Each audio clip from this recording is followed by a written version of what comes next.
Assalamualaikum warahmatullahi wabarakatuh. Perkenalkan, nama saya Sasi Kirana dari Teknik Komputer kelas 23A dengan NPM 233116037. Di sini saya akan menjelaskan tentang besaran satuan. Baiklah, selanjutnya pengertian fisika. Fisika serapan dari bahasa Belanda, yaitu Physische, adalah sains atau ilmu alam yang mempelajari materi beserta gerak dan perilakunya dalam lingkup ruang dan waktu, bersamaan dengan konsep yang berkaitan dengan energi dan gaya. Sebagai salah satu ilmu sains paling dasar, jadi tujuan fisika adalah memahami bagaimana alam semesta bekerja. Orang atau ilmuwan yang ahli dalam fisika disebut sebagai ahli fisika atau fisikawan. Nah, fisika ini adalah salah satu disiplin akademik paling tua. Nah, mungkin yang tertua melalui astronomi yang juga termasuk di dalamnya. Lebih dari 2 milenia, fisika menjadi bagian dari ilmu alam yang juga termasuk bersama dengan kimia, biologi, dan cabang tertentu matematika. Tetapi ketika munculnya revolusi ilmiah pada abad ke-17, ilmu alam berkembang sebagai program penelitian sendiri. Fisika berkembang dengan banyak spesialisasi bidang ilmu lain seperti biofisika dan kimia, kuantum, dan batas fisikanya tidak didefinisikan dengan jelas. Ilmu baru dalam fisika terkadang digunakan untuk menjelaskan mekanisme dasar sains lainnya serta membuka jalan area penelitian lainnya seperti matematika dan filsafat. Fisika juga menyumbang kontribusi yang penting dalam pengembangan teknologi yang berkembang dalam pemikiran teoritis. Contohnya pemahaman lebih lanjut mengenai elektromagnetisme atau fisika nuklir yang mengarahkan langsung pada pengembangan produk baru secara dramatis membentuk masyarakat modern seperti televisi, komputer, peralatan rumah tangga, senjata nuklir. Kemajuan termodinamika mengarah pada perkembangan industrialisasi dan kemajuan mekanika menginspirasi perkembangan kalkulus. Pengertian besaran. Besaran fisika dalam bahasa Inggris yaitu physical quantity adalah sifat-sifat fisika dari suatu materi atau sistem yang dapat diukur dari hitungan menggunakan instrumental pengukuran. Secara sederhana, besaran fisika dapat dinyatakan sebagai kombinasi dari nilai numerik hasil pengukuran beserta satuan. Masing-masingnya besaran fisika memiliki makna tertentu yang dapat dijelaskan melalui metode yang sederhana atau melalui matematika. Setiap besaran fisika dapat terukur dengan pengukuran langsung maupun tidak langsung atau digolongkan ke dalam angka-angka. Oleh karena itu, satu besaran mungkin saja berbeda jenis dengan besaran lainnya. Maka diterapkan suatu satuan untuk setiap besaran. Satuan menunjukkan bahwa setiap besaran dapat diukur dengan cara berbeda. Mengukur suatu besaran merupakan kegiatan membandingkan suatu besaran dengan besaran yang memiliki satuan jenis. Yang ketiga ada besaran pokok. Besaran pokok adalah besaran yang tidak dapat mendefinisikan satu nama lain serta menjadi dasar untuk mendefinisikan besaran-besaran disebut besaran turunan. Hasil konvensi. Para ahli fisika dari berbagai negara menetapkan sistem besaran internasional dan menetapkan 7 besaran pokok dalam fisika. Ketujuh besaran pokok fisika ini meliputi panjang, masa, waktu, dan kuantitastik, suhu, serta intensitas cahaya dan jumlah zat. Penetapan ketujuh besaran pokok fisika ini didasarkan dari 3 alasan. Jadi yang pertama itu ada ketujuh besaran tersebut merupakan jumlah paling sedikit yang masih memungkinkan besaran-besaran lainnya dapat diturunkan, dan beberapa besaran turunan tidak dapat diperoleh dari besaran pokok jika jumlahnya kurang dari 7. Dan yang kedua itu ada besaran pokok yang harus merupakan besaran yang dapat ditentukan dengan sangat teliti karena besaran pokok akan menurunkan besaran lain pada ketujuh besaran pokok tersebut. Pengukuran dapat dilakukan dengan ketelitian yang sangat tinggi. Dan ketiga, besaran masa, panjang, dan waktu telah digunakan sejak dimulai sejarah penggunaan ilmu mekanika, sehingga dalam penentuan besaran pokok ketiganya besaran tersebut dimasukkan. Berikut ada tabel besaran pokok. Di sini besaran pokok dalam sistem besaran internasional atau SI. Nah, besaran. Jadi namanya di sini ada utama, yaitu namanya waktu, panjang, masa, listrik, suhu, termodinamika, jumlah zat, intensitas cahaya, dan lain-lainnya. Ini ada durasi, periode, lembar, tinggi, ketinggian, kedalaman, jarak. Dan yang di sini simbolnya ada T untuk waktu, L untuk panjang, M untuk masa, I untuk arus listrik, T untuk suhu dinamika, N untuk jumlah zat, intensitas cahaya, untuk I, P. Nah, di sini kita bisa melihat berdasarkan pokok dan sistem besaran internasional. Yang selanjutnya itu ada status pengukuran. Di sini status digunakan untuk mengukur besaran. Terdapat satuan dasar seperti meter, kilogram, detik, serta satuan turunan seperti newton, joule, dan watt. Satuan internasional disebut SI atau sistem internasional. Dan yang di sini ada satuan panjang. Satuan panjang adalah konversi yang digunakan dalam menentukan panjang. Satuan panjang digunakan untuk mengidentifikasi ukuran satu benda atau jarak dari titik awal ke titik akhir. Menurut Satuan Internasional atau SI, standar satuan panjang adalah meter atau M dengan kodenya. Sistem ini dijadikan satuan standar untuk internasional. Standar satuan meter inilah yang membuat kita mengenal kilometer atau km, dan sentimeter, dan cm, dan satuan panjang lainnya. Pada susunan tangga konversi satuan panjang, nilai setiap satuannya berbeda-beda antara yang satu dengan yang lain. Dan selanjutnya kita akan melihat satuan panjang di sini beserta tangga-tangganya. Tangga satuan panjang digunakan untuk mempermudah dalam melakukan konversi satuan panjang. Rumusnya sangatlah mudah, yakni setiap turun satu tangga maka dikali dengan 10, dan setiap naik satu tangga maka dibagi dengan 10.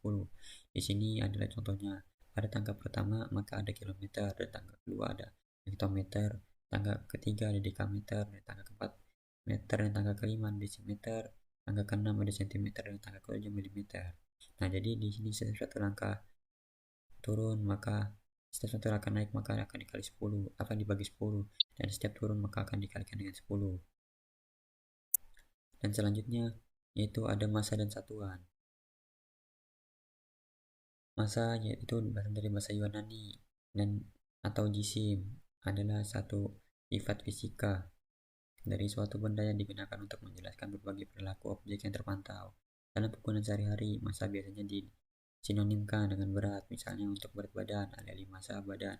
Namun menurut pemahaman ilmiah modern, berat atau objek diakibatkan oleh interaksi massa dengan medan gravitas. Sebagai contoh, seorang mendekatkan benda berat di bumi dapat mengasosiasi berat benda tersebut massanya. Asosiasi ini dapat diterima untuk benda-benda yang berada di bumi. Namun apabila benda tersebut berada di bulan, maka berat benda tersebut akan lebih kecil dan lebih mudah diangkat, namun massanya tetap sama. Tubuh manusia dilengkapi dengan indera perasa yang membuat kita dapat merasakan berbagai fenomena-fenomena yang diasosiasikan dengan massa. Seorang dapat mengamati suatu objek untuk menentukan ukurannya, mengangkat untuk merasakan beratnya, dan mendorong untuk merasakan inersia benda tersebut. Pengendaraan ini merupakan bagian dari pemahaman kita mengenai massa, tapi tidak satu pun yang secara penuh dapat mewakili konsep abstrak massa. Konsep abstrak massa bukanlah berasal dari penginderaan, melainkan berasal dari gabungan berbagai pengalaman manusia. Isaac Newton 1689. Konsep modern massa diperkenalkan oleh Sir Isaac Newton pada tahun 1642 sampai 1727. Dalam penjelasan gravitasi dan inersia yang dikembangkannya. Sebelumnya, berbagai fenomena gravitasi dan inersia dipandang sebagai dua hal yang berbeda dan tidak hubungan. Namun Isaac Newton menggabungkan fenomena-fenomena ini dan berargumen bahwa kesemuaan fenomena ini disebabkan oleh adanya keberadaan massa.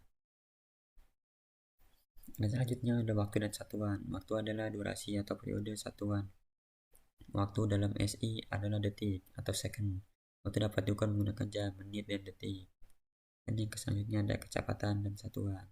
Kecepatan adalah perubahan posisi dalam satuan waktu. Satuan kecepatan dalam SI adalah meter per detik atau meter per second. Kecepatan ini dapat diukur menggunakan speedometer.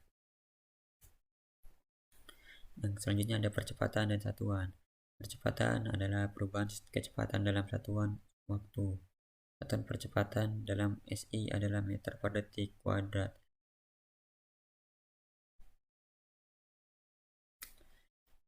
Satuan percepatan dalam SI adalah meter per detik kuadrat, meter per second kuadrat. Percepatan dapat diukur menggunakan alat ukur atau percepatan. Energi dalam satuan, energi fisik dalam fisika adalah satuan kapasitas untuk melakukan pekerjaan atau usaha. Ada beberapa macam bentuk energi, kinetik, terminal, listrik, kimia, nuklir, dan berbagai bentuk energi lainnya. Hukum bekalan energi menyatakan bahwa energi dapat diubah bentuknya, tapi tidak dapat diciptakan dan atau dimusnahkan. Satuan mengukur alat dalam sistem satuan internasional atau SI adalah Joule. Itu energi yang dipindahkan ke satuan benda dengan cara memindahkannya jauh 1 meter melawan gaya atau Newton. Semua bentuk energi berhubungan dengan gerak. Misalnya, setiap benda memiliki energi kinetik jika bekerja. Perangkat yang dikencangkan seperti busur atau pegas meskipun dalam keadaan diam memiliki potensi untuk menciptakan gerakan. Hal itu juga karena mengandung energi potensial. Karena konfigurasi demikian pula energi nuklir adalah energi potensial karena dihasilkan oleh konfigurasi partikel subatom dan inti atom. Dan bentuk energi yang umumnya termasuk energi kinetik dalam benda yang bergerak, energi potensial yang disimpan oleh posisi benda dalam unit gaya gravitasi, listrik, atau magnet.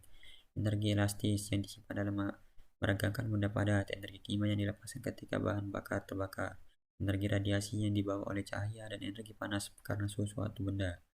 Massa dan energi sangat erat hubungannya karena kesetaraan massa energi. Setiap benda yang memiliki massa ketika diam tersebut massa diam.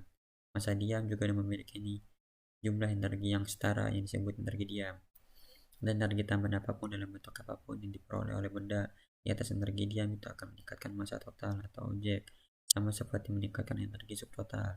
Misalnya, setelah memanaskan suatu benda, peningkatan energinya pada prinsipnya dapat diukur sebagai peningkatan kecil massa dengan skala yang cukup sensitif.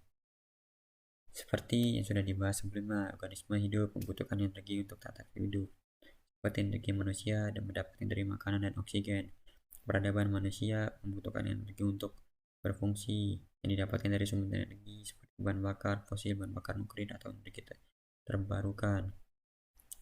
Proses iklim dan ekosistem bumi didorong oleh energi radiasi yang diterima bumi dan dari matahari dan energi panas bumi yang terkandung di dalam bumi. Gaya satuan.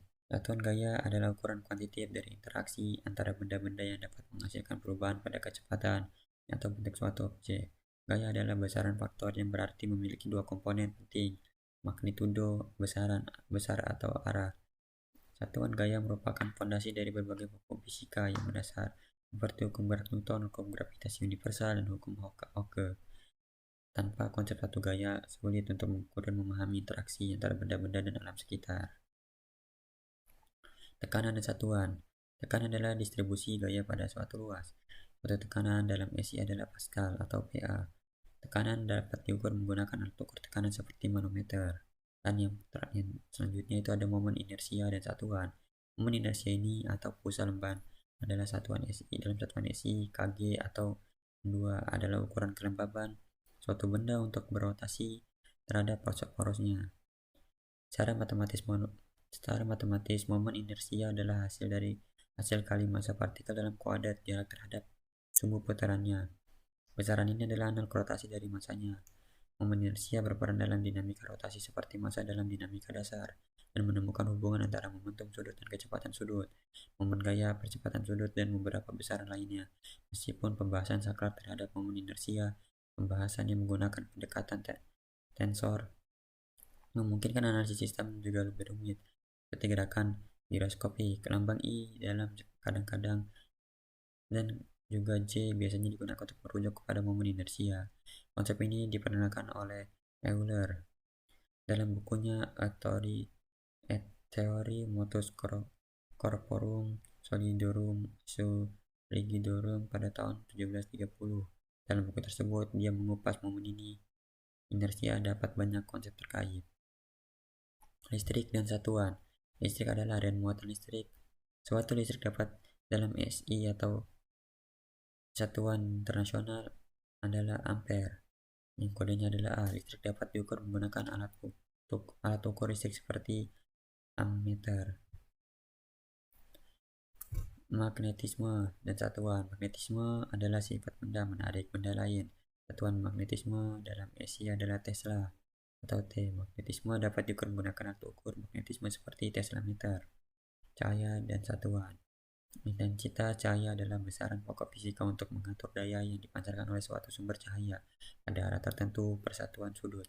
Satuan SI dari intensitas cahaya adalah candela atau CD dalam bidang optik atau fotometri fotografi. Kemampuan mata manusia hanya sensitif dan dapat melihat cahaya dengan panjang gelombang tertentu.